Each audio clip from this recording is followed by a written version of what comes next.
Welcome back to another episode of Travel Like an Ching. Thank you for all of you returning and any new viewers. Thank you for being here.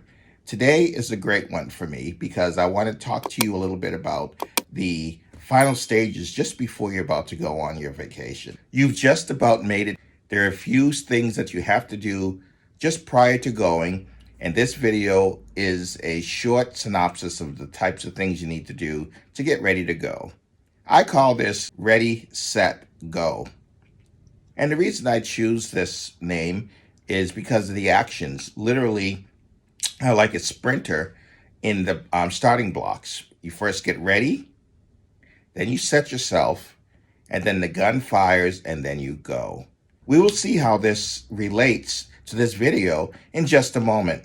Stay tuned.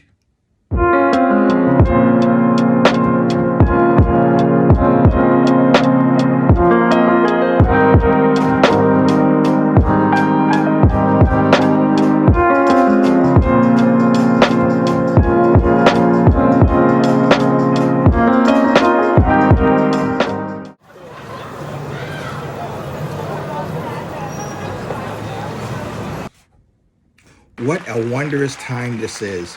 You're so close to your vacation. There's just a few more things you have to think about. I like breaking this down into the three phases that racers face before they're getting ready to start their track and field events. I call this my starting block to your vacation. The way this works is you're going to have three distinct phases, and in each of those phases, there'll be some certain things that you'll want to break down, and I'll cover those briefly. But these are the high level, and for your particular situation, you want to think about those for your group. I break these down into the ready, set, go, and we'll talk about each, and then we'll see exactly what's left to do. You're not quite there yet, but you're very close. I'm so happy that you're ready to go. I know I'm ready to go on my vacation, and hopefully you'll take some of these tips and it will enhance anything that you're doing with your families, no matter where you're going to travel in the world. Ready. At this point, your vacation is fully paid for. You already have that done. You've already purchased the appropriate insurance to cover your vacation. We've covered that before in past videos, so go back and take a look at some of those. We also have our airfare secured. You've purchased both legs of your flight. That's all set. You have your spending money saved up, already purchased your vacation extras. In my case, it's a cruise, so I got my dining package. Now, mind you, on any cruise, the food is included, but you can purchase a dining package, which allows you into the several specialty restaurants that are on the cruise for you to partake in that. The reason I did that this time is because it is my birthday and I want to be able to treat myself during that time. So I purchased a deluxe meal package that will allow me to eat at the several different restaurants throughout the week, as well as my main dining. Sign up for a airport membership. You want to make sure that's all set up and confirmed, and that you have your digital ID or physical ID available. If you are traveling on one of the publicly traded cruise companies, of making sure that you have at least 100 shares, this would be a time to go online and take a look at your statement, get a copy of that statement, and forward that on to the cruise company. You want to do that at least a week prior to your cruise, because you want to have that put in place. At that point, they will apply your credit onto your account. The last point I want to make in this ready section is everyone needs to be hyper aware of all of the travel restrictions and travel rules surrounding COVID-19. Especially in the cruise industry, there have been many changes based off of the CDC recommendations, and it can get crazy and it changes overnight. For one example, I have a cruise coming up within the next several weeks. Prior to getting ready for this cruise, I was looking forward to getting a COVID test 3 days prior to getting on board. Just recently, the CDC changed those rules so that it's a 2 day turnaround. Well, you may say, well, 3 day, 2 day, does it really matter? Well, it does. My cruise is on a Sunday, and in order for me to take the 3 day rule, I would have to get tested on Wednesday. It takes about 48 hours to 72 hours for the test to be processed. Now, if we go with that long lead, even at 3 days, I would have the appropriate documentation to get on my cruise. Now that they changed it to 2 days prior to your cruise, I'm in trouble because the cruise being on a Sunday, that means I would have to test on Friday. Now, I don't know what happens behind the scenes once I take a test, but I know in my regular work, the weekend is the weekend, and they don't process things until Monday. I may be wrong about that, but let's follow through that example. If I get tested on Friday, even 24 hours, 48 hours, I'm pushing my luck. But certainly, I don't have that 3 day window of comfort that I had there. So, with that, I'm really worried about what's going to happen when I show up at the terminal. I'll go ahead and get my test on Friday to try to hit that 2 day rule. Hopefully, my health plan will send me that information in digital format so I can present that to the cruise company. But I'm also thinking of alternatives. As soon as I land in Miami, I'm going to look for a local CVS or Walmart or some other testing facility to also take a test just to have that. And the type of test is important. The cruise lines are accepting PCR tests. So those are much different and they require some time to process. I'm just really hoping that there's a resolution to this because I don't want to get turned around at my cruise because I'm COVID negative, but I've missed the deadline by a day. That doesn't make sense to me, but none of this really all makes sense. I just want to get to my cruise, get on board, and be happily on my way enjoying my vacation. I tell this story because you should plan this for yourselves. Make sure you have contingencies for what's going on with the COVID protocols. And that is probably the most stressful part of this entire process is making sure that you show up at the terminal ready to go with all your paperwork and everything in order and that you're not going to miss a huge thing like the testing piece. So with that, let's transition on to the next step. Set. I want to emphasize at this stage in the set phase, there are certain things that you need to do, as well as we covered in our last ready phase. There were some highlighted things you should do. I'm not going to say this is an exhaustive list, but it certainly is the high level items that you'll want to pay attention to as you're preparing in this set phase. The first thing I want to mention that you want to focus in on is collecting and verifying your travel documents. What are your travel documents? One of them is your passport.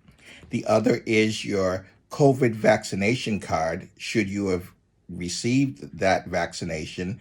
Now, the point I want to make there as an aside is that your second vaccination, depending on which one you got, right? If you got the Pfizer or the Moderna, it's a 2-shot series, so you have to have at least 2 weeks after that last shot to have it count as a valid document. And if you had the Johnson and Johnson shot, that is 2 weeks after that first series.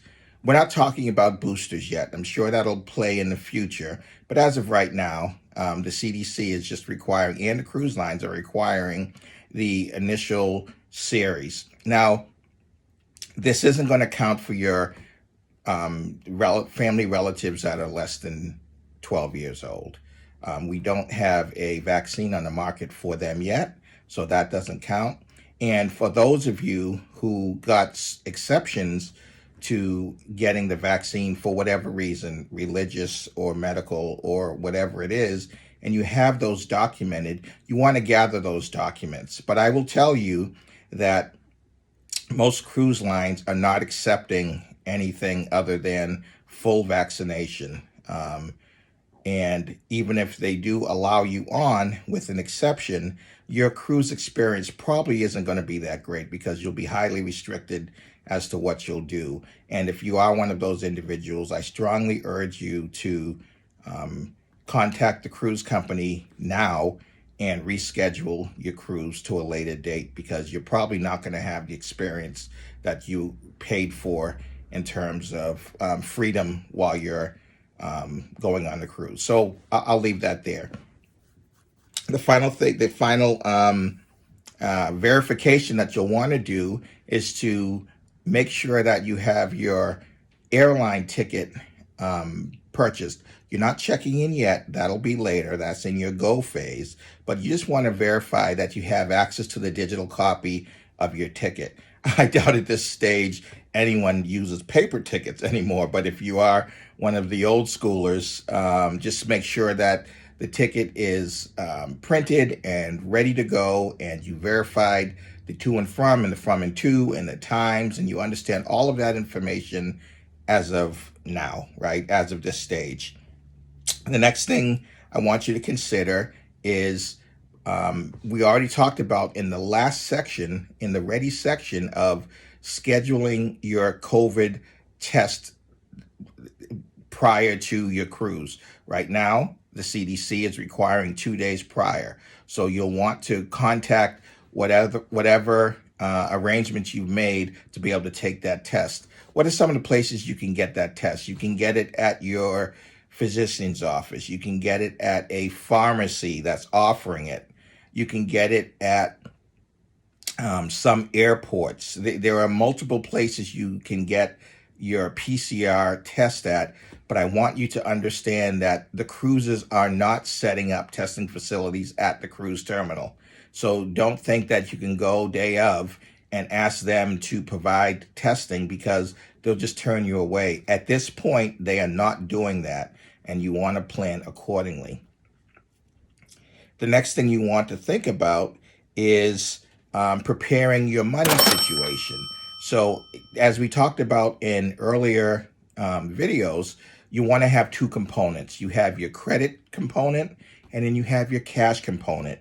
Let me quickly cover your credit component. The only requirement you have at this point is to contact your credit card that you're going to be using. And I caution you to have at least 2 credit cards with enough limit to be able to absorb any potential charges you may do on the cruise.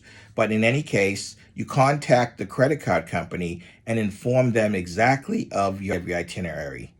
The way you can do that is take a look at your final payment of your cruise vacation, and it will give you a list on what dates and days you'll be in each location. You don't need to give the credit card company the exact places you're going to be, but you will want to let them know the various countries you'll be in and on approximately what days, because they will, as in many credit cards, if they see charges happening outside of the U.S. borders, they may turn off your card. And one thing you may or may not know is when you have to settle up your bill at the end of your cruise, they don't let you off the ship until you pay. And usually that's through your credit card company.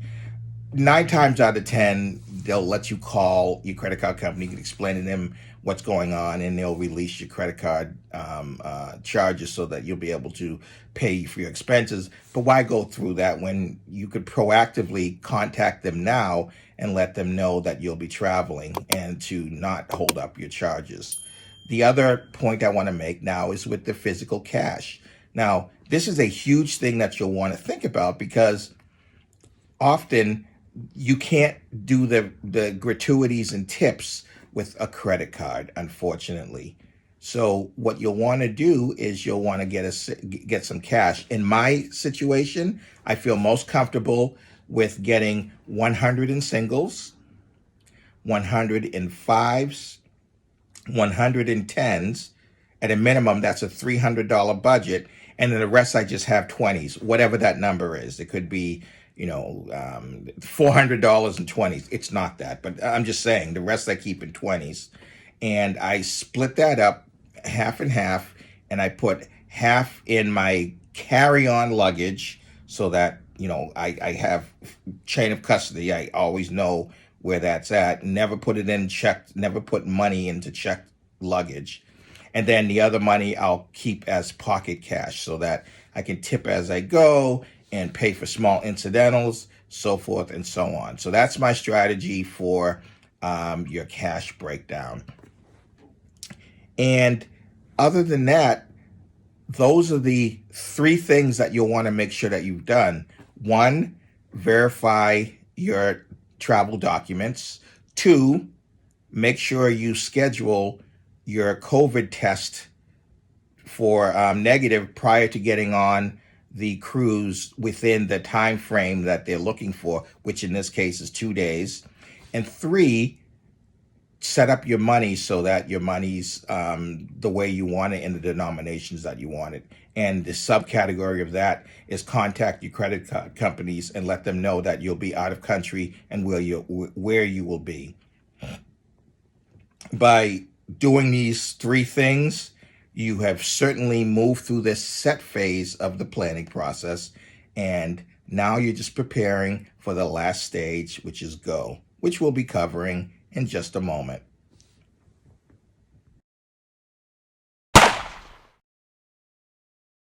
It took a little while to get here, but we're now here. We're at go. It simply means you've got your travel plan all set. You're ready to go. You're on the day of your flight. You're heading to the airport. You've done your check-in the night before. You've also, following the advice of prior hack tips that I've given, you signed up for your expedited service, so you're not going to have any problems with the TSA lines. You've also signed up for the airline Sky Club, so now you're sitting comfortably waiting for your flight to happen. And it's just a matter of a stress-free waiting period before you go. You know that you have your COVID negative test in hand and ready to go. You present those to the cruise line, and basically you're ready to have fun. And at that point, I wish you a bon voyage. Take plenty of pictures. Wear your mask where you're supposed to wear your masks, and take it off where you can take it off. Enjoy your time. And remember, you're traveling like an O-Ching if you followed even a fraction of these suggestions. This is all set up so that you have the best experience possible on your next family trip. But this applies to any type of vacation, whether it be an all-inclusive or a weekend getaway or camping, whatever it is, you can apply these principles to those situations and comfortably have a great time with your family. We are at the time of Labor Day in 2021. So I'm wishing all of you a safe and happy Labor Day, and I hope you are on vacation with your families and you're enjoying yourselves. Until next time,